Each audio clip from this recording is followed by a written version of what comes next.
Discover the latest health tips, expert advice, and inspiring stories.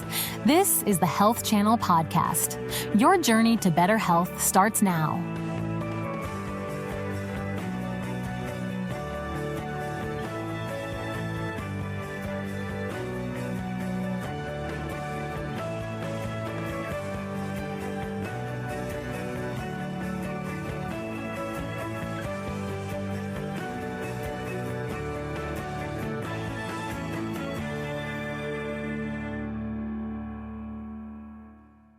Gaslighting, manipulation, and emotional roller coaster. If you have been in a relationship with a narcissist, well, you know the damage that they can do. On today's episode, we will share some tools that you can use to not only survive, but thrive after enduring a narcissistic relationship, as well as answer your questions. On this episode of Ask the Doc, no appointment needed. And welcome to Ask the Doc, the show where we encourage our viewers to send in their health questions. I'm Julie Donaldson, and I am here today with Dr. Rachna Buksani Mirpuri, licensed mental health therapist. And Dr. Buksani, this is really such an important conversation, so I'm really looking forward to hearing what you have to say about this topic. Absolutely. Lovely to be here. Okay, let's get straight to it and get started. Today's first question, it comes from Kidada, who reached out to us from our allhealthtv.com website. And he asks, hi, Dr. Buksani, what are the most common signs that you have been in a narcissistic relationship? And why do so many people miss them at first? Now, this is so true, right? Too often we realize when it's too late. So why is it that we miss the warning signs? So here's the thing. I think we need to understand, first of all, thank you, Kidada, for starting the day off with this question, because it's so important. And often we blame the victim, right? Because we feel like it's our responsibility, that we need to go around with this microscope and we need to sift all these warning signs out. Here's the thing. The so-called warning signs that we are talking about are really the ones that society reinforces, right? Because a narcissist is so charming, they're charismatic, they're most likely successful. So society reinforces that. So the first thing I want to say is, let's not put that burden on us, right? It's not our job to go around sifting these people out, because again, that's some of the things that society expects of us when we look for partners.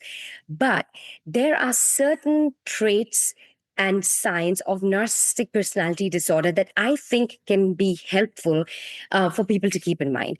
So, one of them, grandiose sense of self, right? So people who think that they are very important. But here's the thing. It's not that I am important. I am more important than everybody else. Right. So it's always in comparison to somebody else. I am more superior. I'm superior than everybody else. There's a constant need for admiration. There's an inflated sense of entitlement. And Julie, if I had to pinpoint one trait that is probably the most indicative of narcissism, it's that one, that sense of entitlement. Because if I say I want something, you need to give it to me, whether or not you like it, right? So that sense of entitlement, the willingness to exploit others, or what we call Machiavellianism, the lack of empathy, and arrogance. I do want to make a note also of the lack of empathy, because I want people to understand that, because that's, again, a place that people get confused, right? Because they're thinking, what do you mean they don't have empathy? But my boyfriend, when I lost my job, he came and put his arm around me and he said, oh my gosh, I feel so sorry for you. Yes. So there's different kinds of empathy. Narcissists have what we call cognitive empathy. So they know when I need to feel bad for someone. What they lack is the emotional empathy, which is me actually feeling for somebody else. And they lack compassionate empathy, which is actually the desire of, oh my gosh, I feel bad and I want to be able to help you. But because they have the cognitive empathy piece, people get confused, because they know when they have to feel bad. So the tears will roll down when they know that the tears should be rolling down, not because they feel bad for someone. So these are some of the traits that we can keep in mind when we are in relationships, as little warning signs. And it's not like they come to you and say, "Oh, hi, I'm a narcissist, and these are the traits that are going to say that," which is why I think it's easy for a lot of people to get confused and maybe not recognize it until they're probably much further in and emotionally connected. And then that's where the damage gets done. Dr. Baksani, do you have any comments to feed off of that video as well? No, I think the traits are what it is. I do wish people see that, and if they do have, because we rarely see people with NPD coming into therapy, but I know there's help. So I encourage someone, if you're experiencing those symptoms, to please reach out. I think that's the biggest thing as well. And they're also seeking help by asking questions to you. And our next one comes from Polly, who sent us this question through our Facebook page. Dr. Baksani, is it really possible to rebuild trust in yourself and others after experiencing a narcissistic relationship? And if so, how? Okay, Dr. Baksani, I think this is so true. It's part of the recovery process in wanting to have a healthy relationship after being with a narcissist. Absolutely. And first of all, my heart goes out to Polly, because I know those relationships, just how difficult they are. So, you know, uh, kudos to you for even reaching out and trying to get help. Yes, we can rebuild trust, and the way to do that is really by going through that journey of healing. So with a therapist, hopefully, who is trained in dealing with victims of narcissistic abuse, if you can actually get yourself there, get some help, heal, grieve, from that relationship. Forgiveness is a big part, but it's a very personal thing for everyone, because um, there's no expectation that you need to forgive someone who's been so abusive to you. But if you choose to, then that's helpful too. But really, it's that healing from trauma and then moving towards self, or the individuation, right? So the only way to be able to trust myself, actually trust others, is to trust myself. And the way to trust myself is to come back home to myself. And that's what therapy does. What it does is it takes you on a journey to just come back to you, what you were before this, and then relearn how to build that trust in yourself and others. So absolutely, I have done it. I have worked with victims of narcissistic abuse who have been able to regain that trust and go ahead and have very, very successful lives. So I want to give you hope that is absolutely possible. How much of that is also, as you're going into relationships with others, and part of trusting yourself, is that learning the discernment so you don't get into another relationship that's kind of repeating what you came from? Yes, and I think the only way to break that cycle is by knowing yourself, right? So yes, absolutely, a big part of that journey is about, okay, what happened there? And again, not to blame the victim, because you wouldn't have been able to see the signs no matter what, because those signs, and hopefully one of those questions come up about the relationship cycle of narcissism. We'll talk about that, but it's very hard to pinpoint those signs.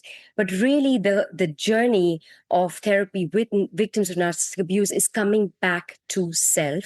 It's that individuation, it's knowing yourself. And once you operate from self, then you're operating from that confidence, from trust, from compassion. And that's what helps you rebuild that trust. Okay, our next question, it comes from Facebook, and this one is from Min. Min asks, "Hello, Dr. Baksani. What are the first steps one can take to emotionally detach from a narcissistic partner, especially when it is not possible to completely cut contact?"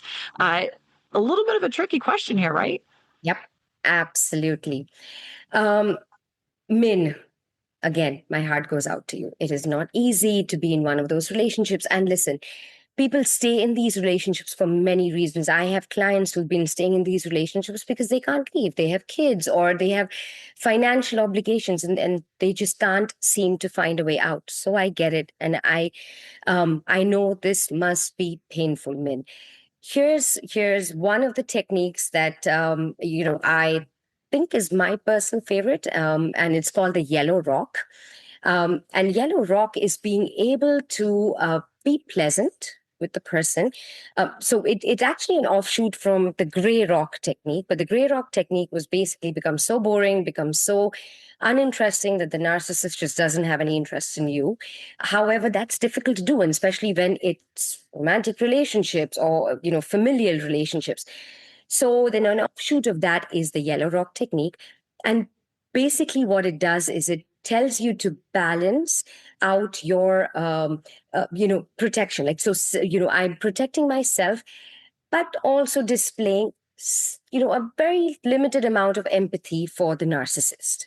So it's that delicate balance. It's acknowledging the narcissist's feelings without getting drawn into it, right? So as if it would be a professional colleague that I was talking to. So you feel bad for them, but you don't really get drawn into their drama. That's one of the best ways of dealing with someone who you can't go no contact. A big part of this process is the radical acceptance, understanding that this situation is not going to change. I think what helps people detach, Min, is understanding that this is the situation and this is how it's going to be. So when you understand, because I think what keeps people stuck is the hope that maybe they'll change, maybe tomorrow will be better, maybe, and the trauma bondedness of these relationships where sometimes it's good and sometimes it's so bad.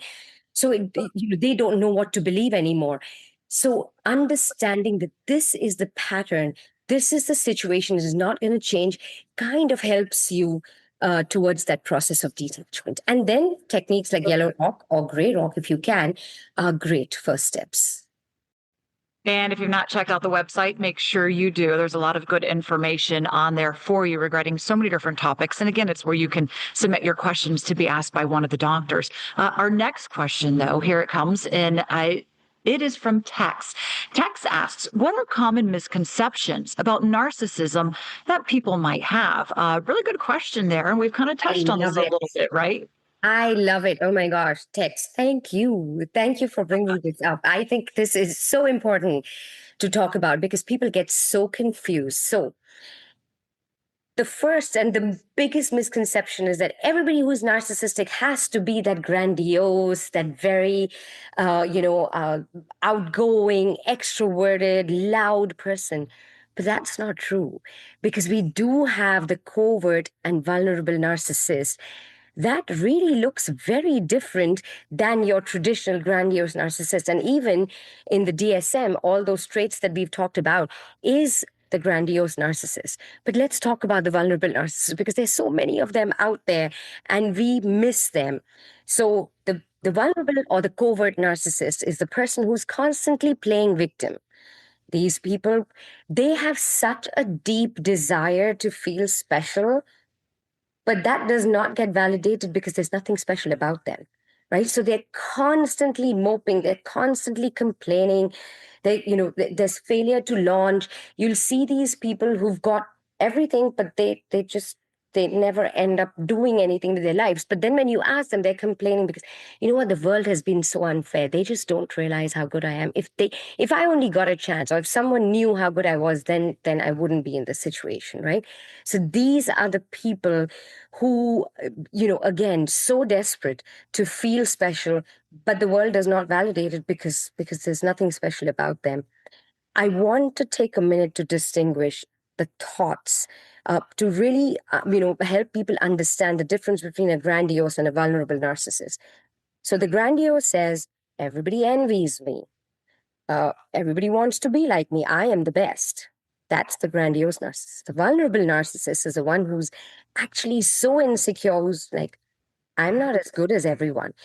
But this person is dangerous because they kind of hold on to every little insult, every little they when they feel they're slighted, they hold on to that, and they have a perpetual feeling that the world is out there to get them, right? So I think it's very important to understand that there is not one kind of narcissist.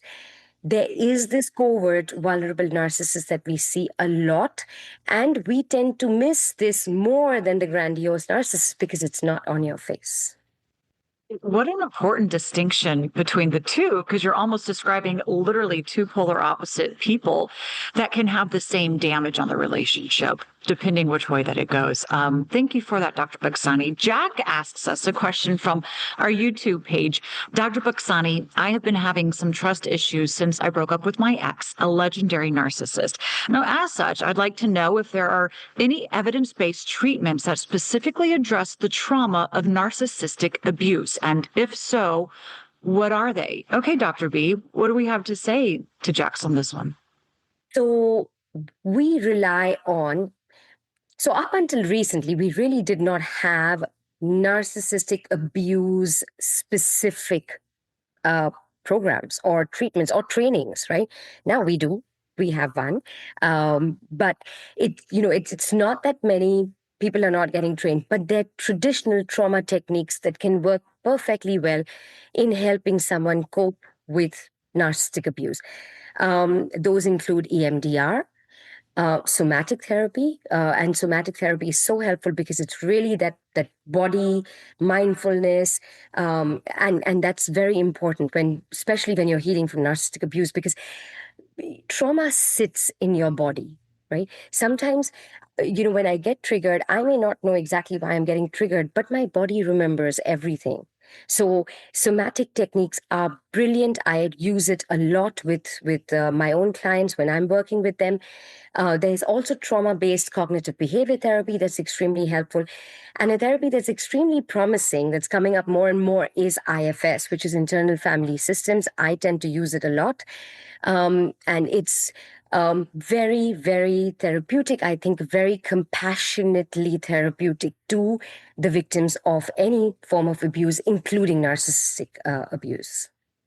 It's interesting because, as you mentioned first on, we tend to think of an abuse as something maybe physical, but we don't realize there's an emotional, there's a spiritual, there's a mental abuse that people suffer as well, and they need treatment from in order to move forward healthy.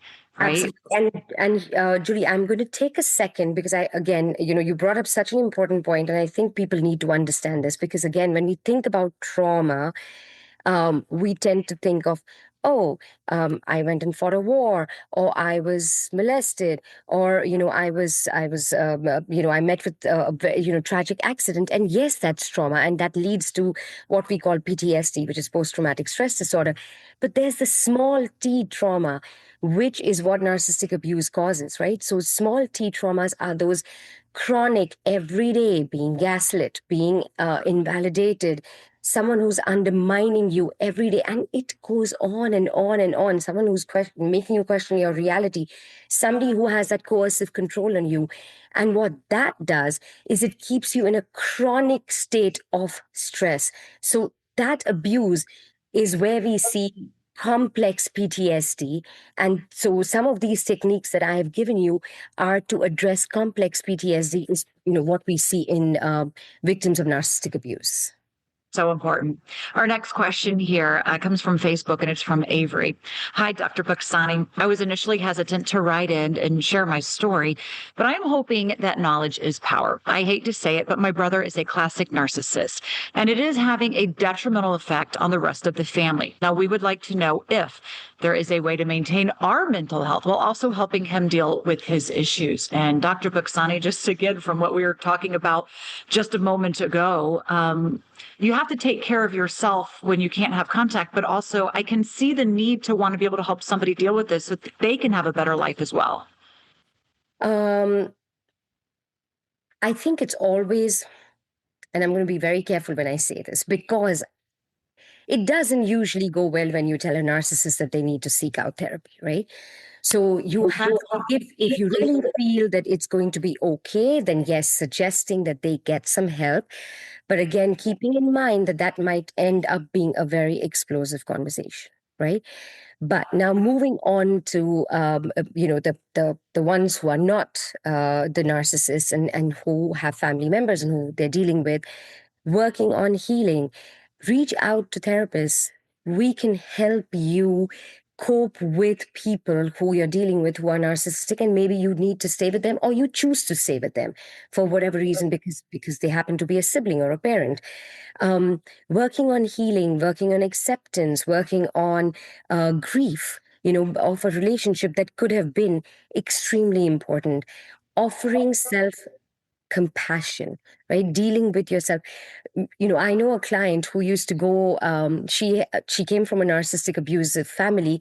Her father, was narcissistic. And every time she went to visit him, when she came back, it took her a week. It was almost like a detox that she needed to go through to heal from everything that had happened in that week. And I absolutely encourage that.